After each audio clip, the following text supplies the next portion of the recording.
Dear students, welcome to Standard Education Academy.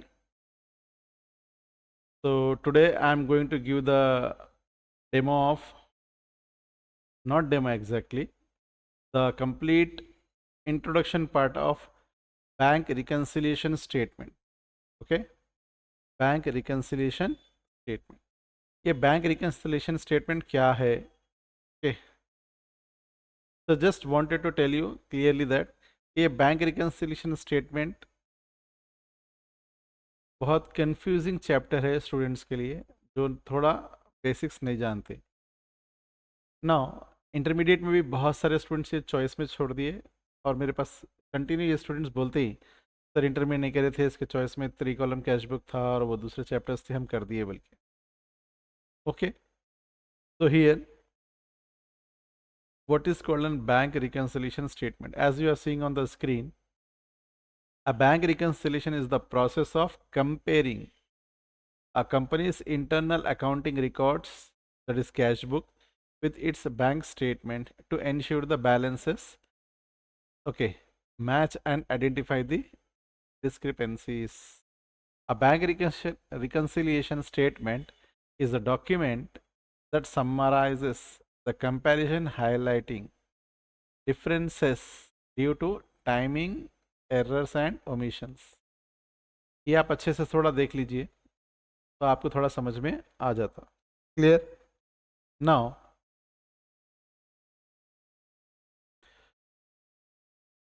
Just आपके understanding के लिए एक्चुअली बैंक रिकन्सिलेशन स्टेटमेंट है क्या, बल्कि तो रिकन्सिलेशन है, आपको चेक करना है कि आपके पास जो कैश का बैलेंस है वो बराबर है, हो रहा या नहीं हो रहा।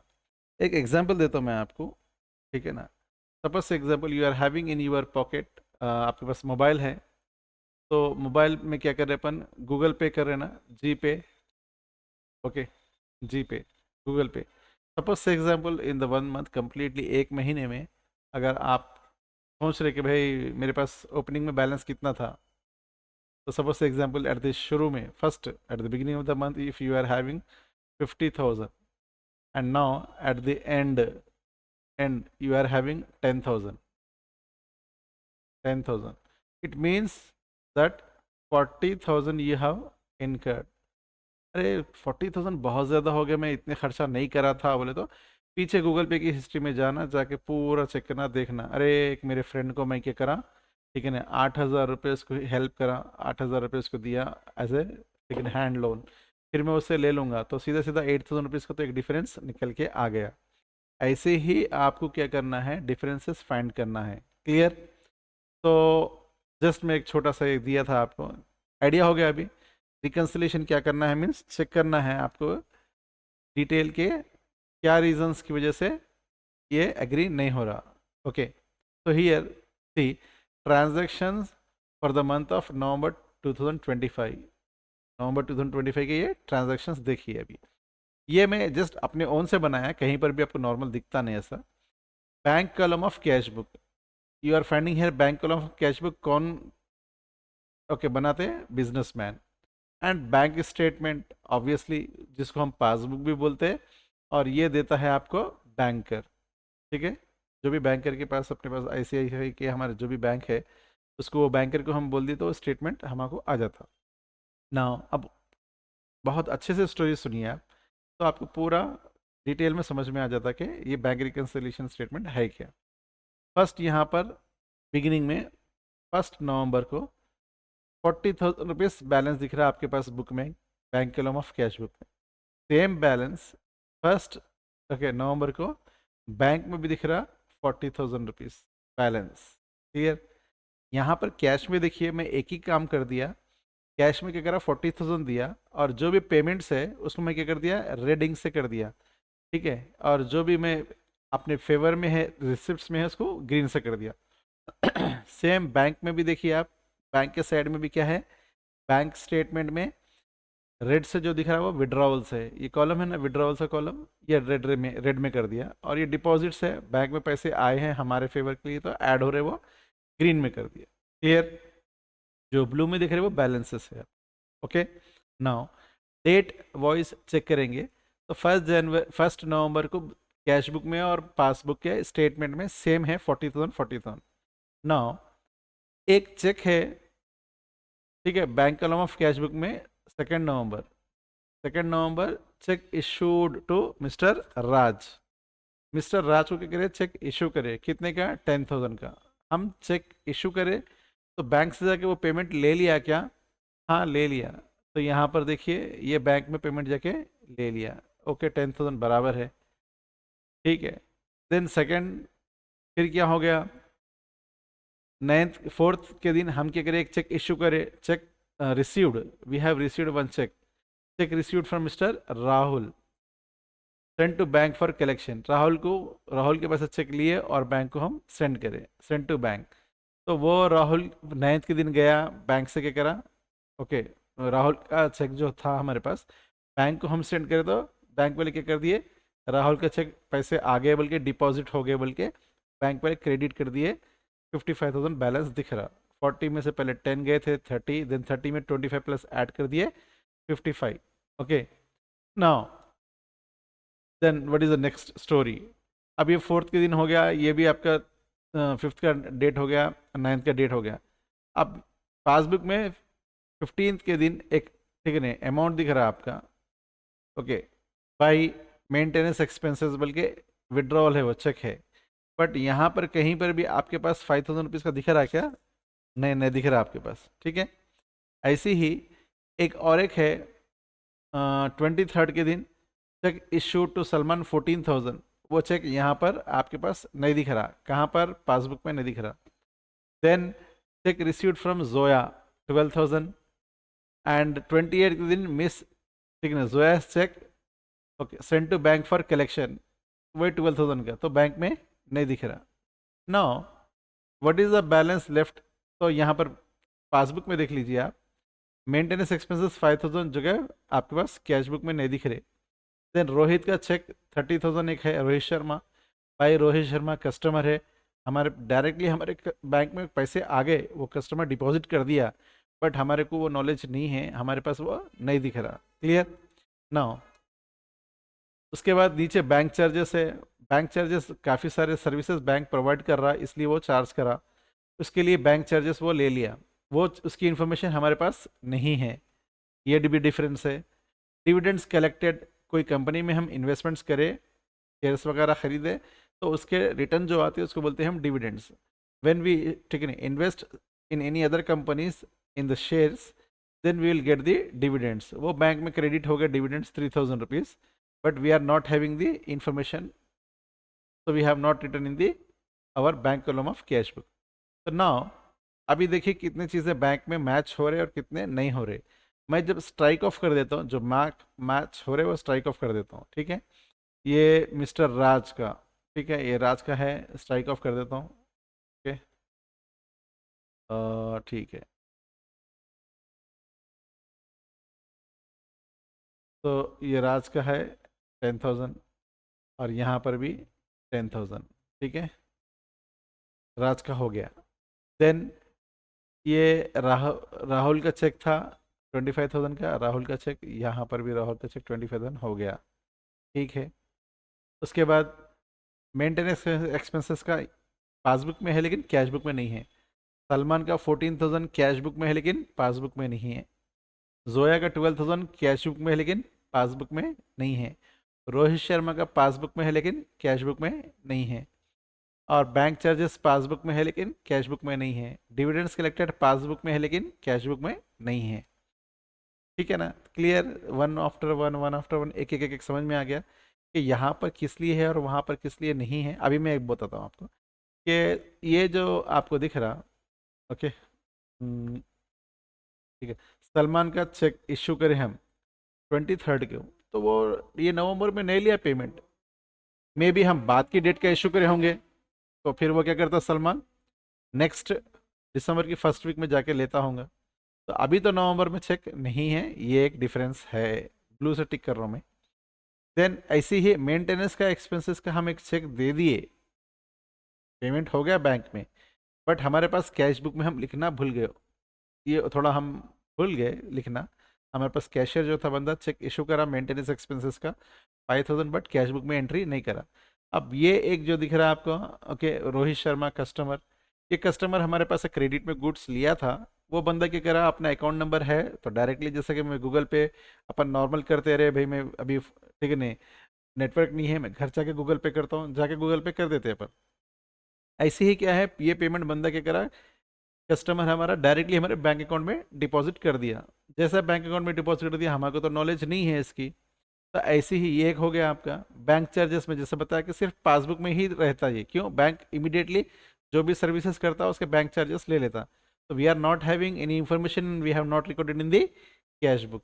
तो ऐसे ही डिविडेंड्स कलेक्शन ठीक है नहीं करा और वो क्रेडिट कर दिया। अब हमारे पास नहीं है, जोया का भी यहाँ पर एक हम चेक रिसीव करे 24 को, बट डिपॉजिट नहीं करे थे उस दिन, इसीलिए हम लिख लिए। जब डिपॉजिट कर दिए तो अमाउंट लिखने की ज़रूरत नहीं है यहाँ पर, क्योंकि अमाउंट ऑलरेडी ऊपर दिख रहा है वो। बट वो हम क्या करें, इसको बैंक को send to bank for collection. अब वो दिसंबर का हो सकता है कलेक्शन नहीं हुआ। अब देखो आप यहाँ पर, यही एक रीज़न है जिसकी वजह से हमारे पास क्या दिख रहा, कैश बुक में 53,000 दिख रहा, और यहाँ पर पासबुक में कितना दिख रहा, 82,850। तो बैंक में पासबुक में ज़्यादा दिख रहा, हमारे पास कम दिख रहा। क्या है, दीज आर द रीजंस। यही है आपको बैंक रिकन्सिलिएशन स्टेटमेंट के लिए, डिफरेंसेस अगर पूछा तो ये लिखना है आपको। क्लियर, ये इन द सेंस यहाँ नीचे में है प्रोफार्मा, इसको दूंगा। कमन सी, ये है देखिए। अभी जो मैं आपको बताया, ये पूरी कंप्लीट स्टोरी इसी के ऊपर बेस्ड है। अगर आपको ये आ गया बोले तो आपको ठीक है ना, इजीली प्रॉब्लम सॉल्व करने के लिए आता। Bank column of cash book, first ऊपर दिख रहा है आपको bank column of cash book. Second है बैंक पासबुक, ये आपका स्टेटमेंट है। अभी बोल दिया मैं कि कैश बुक कौन बनाते हैं, बिजनेसमैन। पासबुक कहाँ से आता, स्टेटमेंट है ये बैंकर से, बैंकर के पास से आता। नाउ अगर आप देखते होंगे तो हमारे पास अकाउंट है कैश बुक में, तो दो टाइप है हमारे पास, एक रिसिप्ट है और एक पेमेंट है। तो रिसिप्ट्स में अगर हमारे पास बैलेंस है, मतलब वो डेबिट बैलेंस रहता, फेवरेबल रहता। क्लियर। और वही अगर हमारे पास अनफेवरेबल बैलेंस है, यानी हम बैंक से ज़्यादा पैसे निकाल लिए, हम बैंक को पैसे देना है अगर बोल के बोले, तो वो क्रेडिट में दिखता, वो ओवरड्राफ्ट है। क्लियर। नाउ ऐसी ही बैंक में पासबुक में भी देखिए आप, दो बैलेंसेस दिख रहे, एक डेबिट बैलेंस दिख रहा वो ओवरड्राफ्ट है, और एक आपके पास क्रेडिट बैलेंस दिख रहा वो फेवरेबल बैलेंस है, रिसिप्ट्स बोल के। क्लियर। नाउ अभी कैसा होगा यहाँ पर, ये बहुत इंपॉर्टेंट है आपको कि बैंक में जो काम हो रहा, कैश बुक में जो काम हो रहा, उसका अपोजिट होता। देखिए चेक करिए एक बार, bank column of cash book first जो है, उसमें डेबिट साइड में देखिए आप क्या दिख रहा, फेवरेबल बैलेंस दिख रहा रिसिप्ट्स में, और नीचे बैंक में देखिए उसमें ओवरड्राफ्ट बैलेंस बोल के दिख रहा है ना, अपोजिट है नहीं। डेबिट में रिसिप्ट आ रहा, मगर नीचे बैंक में डेबिट में पेमेंट आता, इसीलिए वो ओवरड्राफ्ट बोल रहा। और कैश बुक में देखिए, कैश बुक में क्रेडिट में हमारे पास पेमेंट है तो ओवरड्राफ्ट है, तो वही कैश बुक में पासबुक में क्रेडिट में देखिए रिसिप्ट्स है तो फेवरेबल बैलेंस है। क्लियर। तो ये बहुत इंपॉर्टेंट है, ये थोड़ा समझ में आ जाना आपको।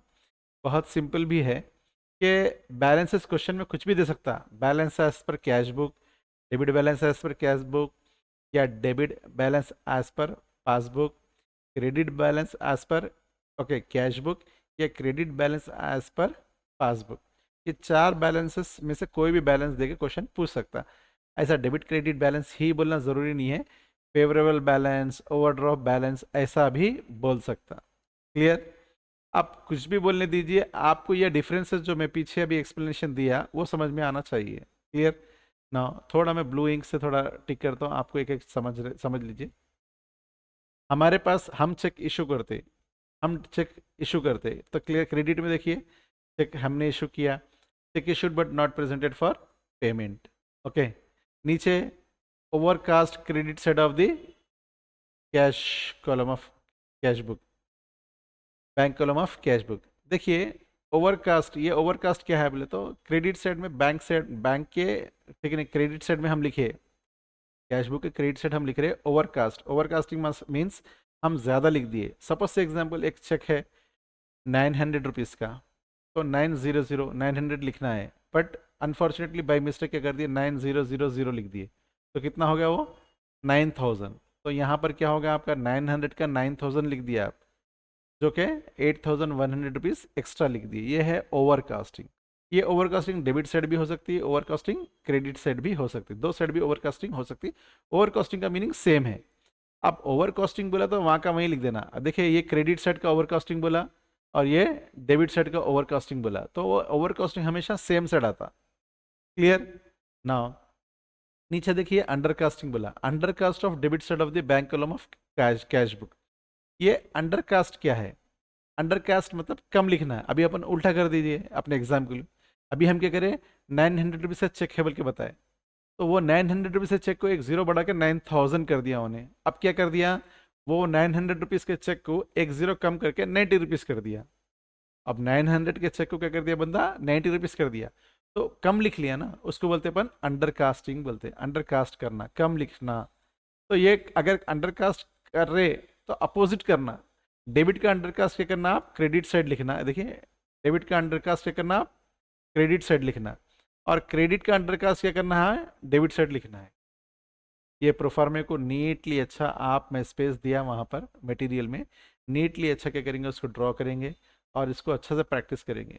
जोर जोर से बोलते बोलते पढ़ते पढ़ते आप ये प्रोफार्मा लिखना। और ये प्रोफार्मा रबर स्टैम्प है, कंपलसरी है। अगर आ रहा तो आपको 12 मार्क्स इजीली आ जाते, और it will take hardly 5 minutes का सॉल्यूशन है, ओनली 5 मिनट्स। 5 मिनट्स ही बहुत ही बोल रहा हूँ मैं आपको, सिर्फ कम भी होता मैं करके बताऊंगा आपको। Clear now. तो अभी देखिए आप दूसरे आइटम्स के बारे में। ये cash book, bank column of cash book के डेबिट साइड में, cheque received and entered but not send to bank for collection. Cheque receive करे, एंटर करे, मगर बैंक को नहीं भेजा है।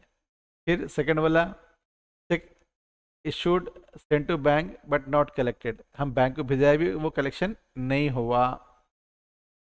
अभी जो पीछे डिफरेंसेस देख रहे थे ना अपन, ये ठीक है ना, सलमान का चेक है, इशू करे मगर वो पेमेंट नहीं लिया। जोया का चेक यहाँ पे कलेक्शन के लिए भेजा है लेकिन कलेक्शन नहीं हुआ। यही पॉइंट्स है। Cheque send to bank, deposited into bank but not credited till date. ऐसे ही पासबुक में देख लो आप, पासबुक में बैंकर क्या करता, बैंक चार्जेस जो अभी अपन देखे, इंटरेस्ट ऑन ओवरड्राफ्ट। सपोज से एग्जांपल, अगर ओवरड्राफ्ट अमाउंट आ गया तो उसके ऊपर इंटरेस्ट चार्ज करता। कुछ स्टूडेंट्स को ओवरड्राफ्ट नहीं मालूम है, तो उसको मैं बता दूं एक बार, what is called an overdraft.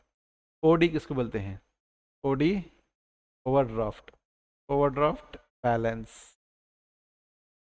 ये क्या है, ये एक्चुअली व्हाट हैपेंस, जो भी बंदा करंट अकाउंट होल्डर है, जो भी बंदा करंट अकाउंट होल्डर है, वो करंट अकाउंट होल्डर को क्या करते हैं, बैंक वाले, ठीक है ना, करंट अकाउंट होल्डर को एक फीचर मिलता है अकाउंट में, उसको है overdraft. Means suppose example if you have, ठीक है ना, आपके अकाउंट में अकाउंट बैलेंस 1 लाख है, अकाउंट बैलेंस 1 लाख है।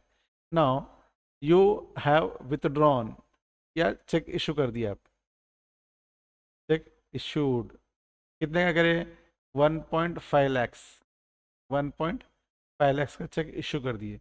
तो बैंकर क्या करता, पेमेंट कर देता, payment.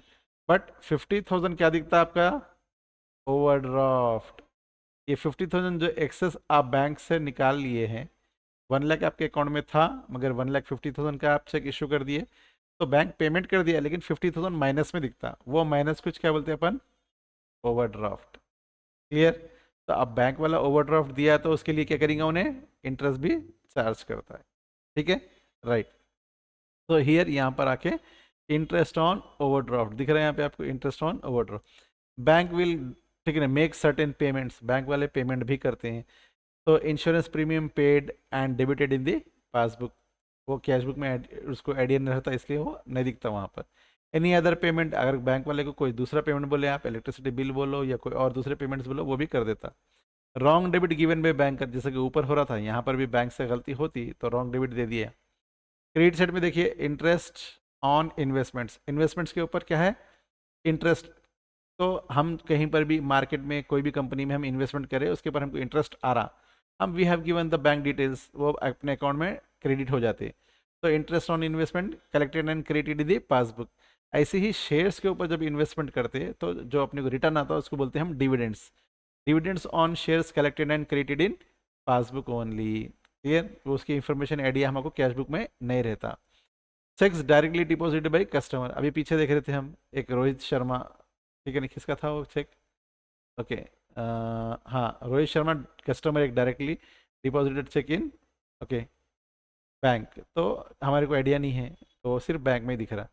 Next, any other income received by bank, तो क्या मान लीजिए कहीं का रेंट है, कुछ और दूसरे अगर हमारे रेवेन्यू है, इंटरेस्ट, तो वो बैंक कलेक्शन कर लेता। Wrong credit given by banker, last point, bank वाला जैसा डेबिट रॉन्ग करा वैसा क्रेडिट भी रॉन्ग कर सकता। तो these are the maximum points, ये रहते हैं। आप इसको अच्छा से पढ़ लीजिए, मेमोरी कर लीजिए कि कैश बुक के डेबिट साइड के आइटम्स क्या है, क्रेडिट साइड के आइटम्स क्या है। डेबिट के रिसिप्ट से, क्रेडिट के पेमेंट से।